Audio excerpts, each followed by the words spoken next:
Halo, kembali lagi bertemu dengan saya, Monica Sendiava dari SMA Kolese Loyola. Pada kesempatan kali ini saya akan menjelaskan untuk materi vektor. Ini materi matematika peminatan kelas 10 semester 2, di mana saya akan membahas tentang aljabar vektor. Yang akan kita pelajari pertama adalah sistem koordinat dalam ruang. Kalau dalam bidang, teman-teman mengenal koordinat dengan menggunakan dua sumbu, yaitu sumbu X dan juga sumbu Y. Nah, kalau dalam ruang, kita kenal ada tiga sumbu. Sumbu X yang arah positif ini arahnya keluar kertas atau keluar layar, sedangkan sumbu Y positif ini arahnya ke kanan, dan juga sumbu Z positif ini arahnya ke atas. Perlu diperhatikan bahwa ketiga sumbu X, Y, dan juga Z ini membentuk ada bidang X, O, Y, kemudian bidang X, O, Z, dan juga bidang Y, O, Z. Dan ketiga bidang ini nantinya membagi dimensi 3 menjadi 8 daerah oktan. Apabila kita punya titik P dengan koordinat X, Y, Z, maka X ini kita sebut sebagai apsis, Y ini disebut sebagai ordinat, dan Z ini disebut aplikat. Ini adalah koordinat ruang atau koordinat kartesius untuk titik P. Perlu diperhatikan bahwa koordinat X, Y, Z ini nanti menentukan jarak dan juga arah dari titik P terhadap bidang XOY, XOZ, dan juga YOZ. Contohnya, kalau saya punya titik P dengan koordinatnya 2, min 3, 4, maka kalau kita gambar, searah sumbu X ini adalah sebesar 2 satuan, kemudian searah sumbu Y ini sebesar minus 3 satuan, jadi ini geser ke sini adalah minus 3 dari sini, dan juga tingginya itu sebesar 4 satuan, atau kalau ini garis ini kita tarik ke sini, sehingga kita punya koordinat titik P ini adalah 2, min 3, 4. Selanjutnya, kita akan mempelajari tentang vektor basis dalam ruang. Perhatikan vektor yang ada di sini. Mungkin ini gambar tidak terlalu jelas ya, tapi yang warna hitam ini adalah vektor I, ini adalah vektor yang panjangnya satu satuan dan terletak pada sumbu X positif. Selanjutnya vektor J itu adalah vektor yang panjangnya satu satuan terletak pada sumbu Y positif, dan terakhir ini vektor K, panjangnya juga satu satuan terletak pada sumbu Z positif. Nah, vektor-vektor I, J, dan juga K ini, dia tidak terletak dalam satu bidang yang sama. Maka ketiga vektor ini kita sebut tidak koplanar. Kemudian, perhatikan kalau misalnya saya punya koordinat titik P ini koordinatnya 3,4,5. Misalnya di sini saya buat ini adalah OA yang panjangnya 3 satuan searah sumbu X. Kemudian ini OB ke kanan searah sumbu Y ini 4 satuan, dan OC ini ke arah atas, searah sumbu Z positif sebesar 5 satuan. Kita punya ini OA, OB, dan juga OC. Selanjutnya, berdasarkan aturan penjumlahan yang telah kita pelajari pada pertemuan sebelumnya, ingat bahwa OA, kalau kita tambah dengan AD ini 3 ke kanan, kemudian kita tambah dengan DP ini 5 ke atas, maka ini adalah OA tambah AD tambah DP ini adalah vektor OP dengan menggunakan aturan poligon. Jadi di sini kita bisa tulis seperti ini. Perhatikan bahwa AD ini sama dengan OB. Besar dan juga panjangnya sama. Begitu pula untuk DP ini sama dengan OC. Maka kalau kita substitusikan, nanti akan kita dapat 3I tambah 4J tambah 5K. Dengan demikian, sembarang kita punya vektor R yang ada di R3 atau di ruang dimensi 3, kita bisa menyatakan secara tunggal sebagai kombinasi linear dari vektor-vektor I, J, dan juga K. Jadi secara umum, jika O ini titik pangkal, kemudian P itu adalah sembarang titik dengan koordinat X, Y, Z, maka OP sebagai wakil dari vektor R itu bisa dinyatakan sebagai vektor R itu sama dengan XI tambah YJ tambah ZK. Nah, ada beberapa hal yang perlu diperhatikan tentang vektor basis dalam ruang. Yang pertama, X, Y, dan juga Z itu kita sebut sebagai komponen-komponen dari vektor R. Nilai-nilainya akan bersesuaian dengan koordinat X, Y, Z dari koordinat titik P-nya.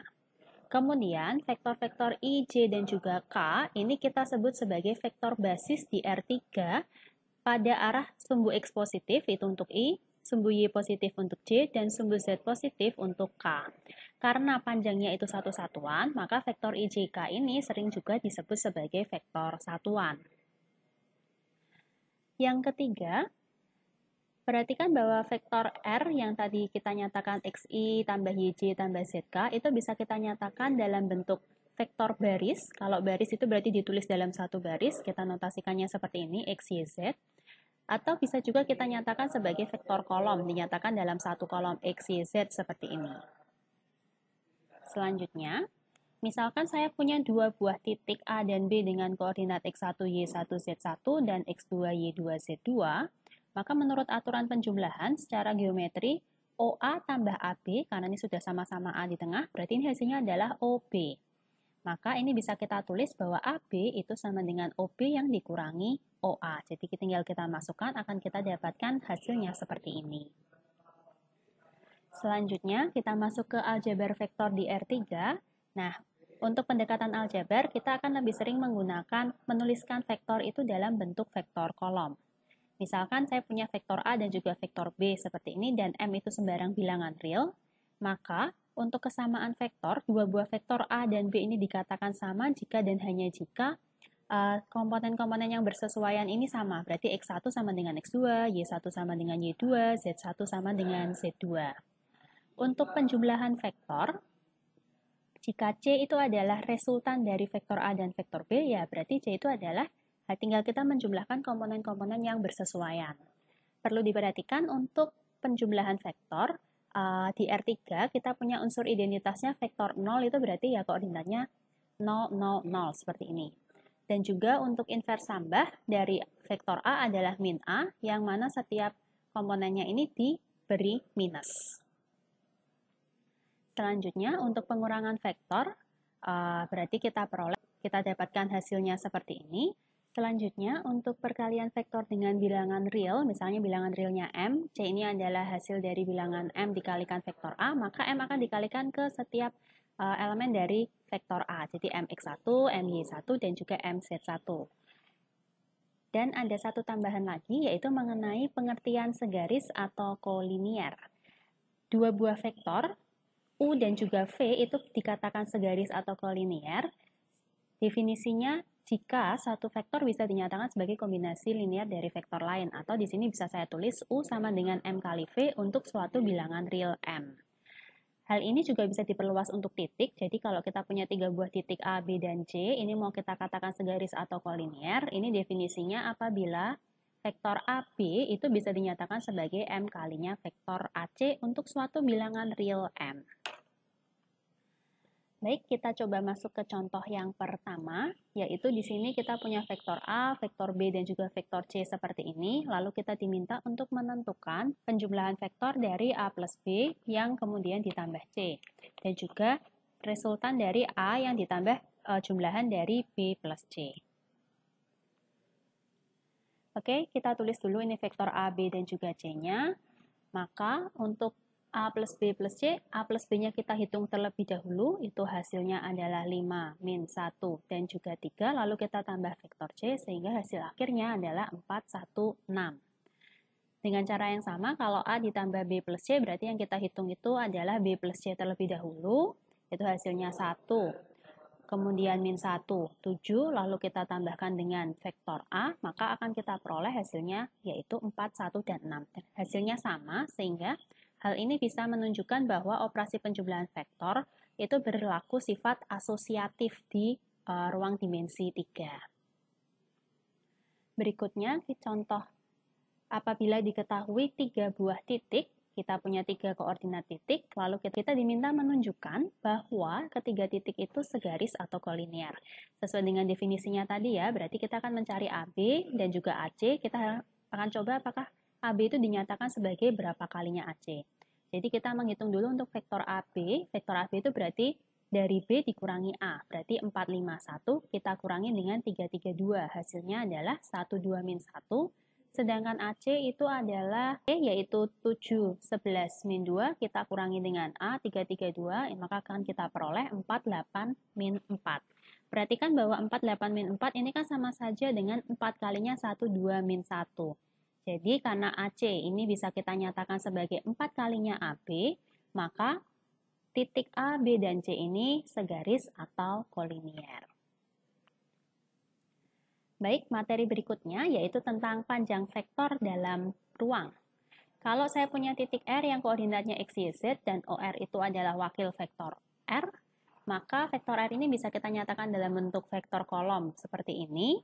Nah, panjang atau besar vektor R itu bisa kita tentukan dengan rumus, notasinya ini ya, mutlak dari vektor R itu adalah